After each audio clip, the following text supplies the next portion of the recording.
Welcome back to Fabulous Autism Mommy. I'm Diana, and today we're going to talk about 5 tips to get you ready for your early intervention therapist. So, first, I want to start with where should you have therapy? Some of you might have center based therapy, which is where you go to a location and see your therapist there. But if you have in home therapy, especially for the younger kiddos, newborns to 3 years, you want to do it in their most natural environment, which would be in a home or in a daycare, wherever it is that they spend their day. You want to have therapy in a place that has the least amount of distractions.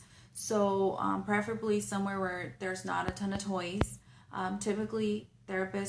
Normally therapists will bring their toys with them that they're going to use throughout their therapy. So if you can just have therapy in a place where there's no toys, no TV, no games, somewhere where there's not going to be a ton of distractions.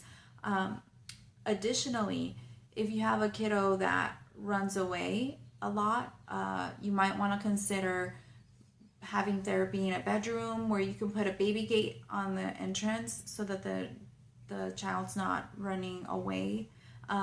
My son, he didn't want to do the work. Honestly, it's like going to school. It's not the most fun thing in the world sometimes.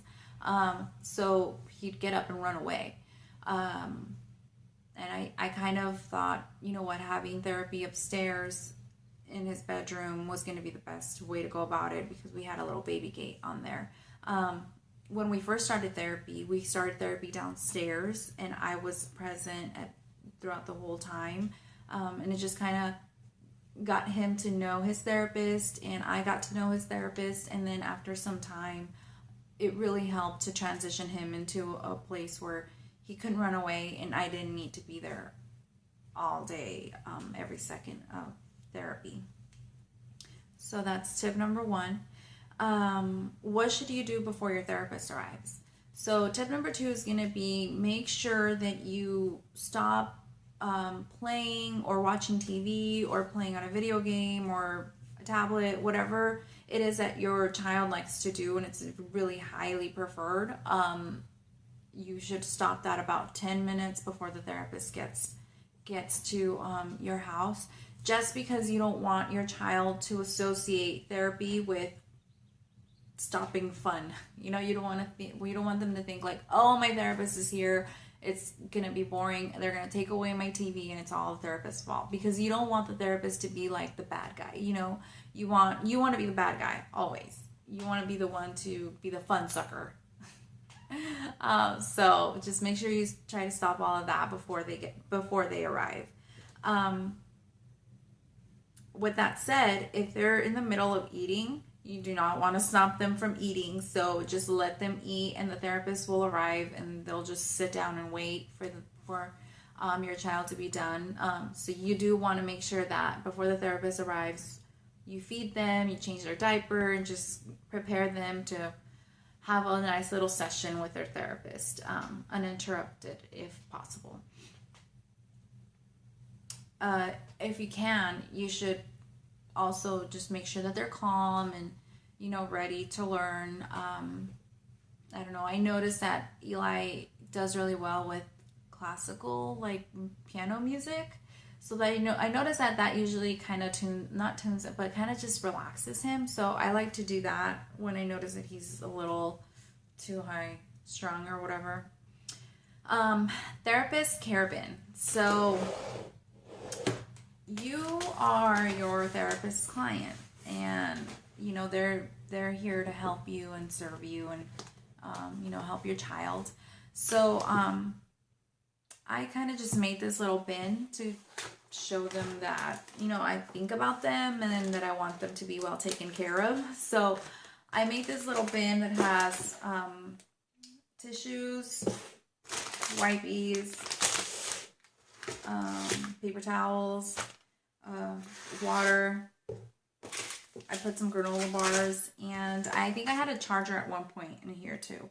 I bought these little bins from the dollar store, and it's just kind of nice to have all this ready and there for them. You know, just it's nice to have this available. That way, if they need it, they can use it. And if they don't, then they don't have to. But you know, it's like, to me, it's just a way of showing them that you care about them and that you think about them and their needs. And you know, everybody, I mean, well, I'll speak for myself. I know that when I see somebody take care of me, it makes me work happier and just better. So that's kind of the approach that I take. You know, I make sure it's not too hot in the house or not too cold. I constantly check in on them. So just therapist care is just always a good thing. So that's tip number 3. Now, storing your therapist supplies. Some therapy, like ABA therapy, can be daily. So they'll need to store some items in your house. I went to the dollar store and I bought the same kind.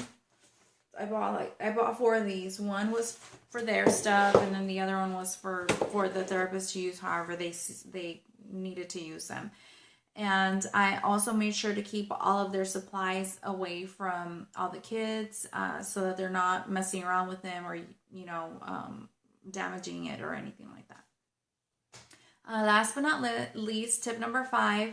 I suggest getting a whiteboard, a communication whiteboard. That's what I called it. I normally, after every therapy session, after they left, I would write down like what we worked on and what our homework is, basically.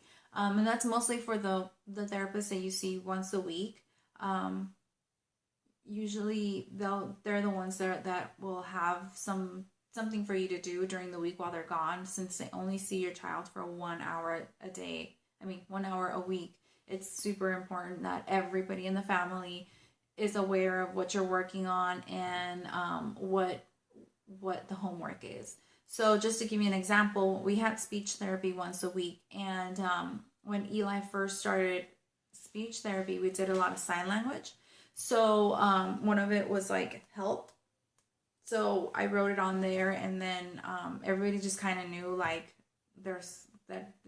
we're working on something and we need to do something when he needs help. So like my oldest, she was probably like 12, I want to say, at the time. So, you know, she read it and she didn't really understand it. So then she asked me for clarification, and then, you know, it really, really helps when everybody is on board and everybody's aware. So when grandma came over, she would see the board and she'd be like, oh, what's that? What are you guys working on? And it just kind of helps, again, when it's a village helping you meet the goals and just staying in communication.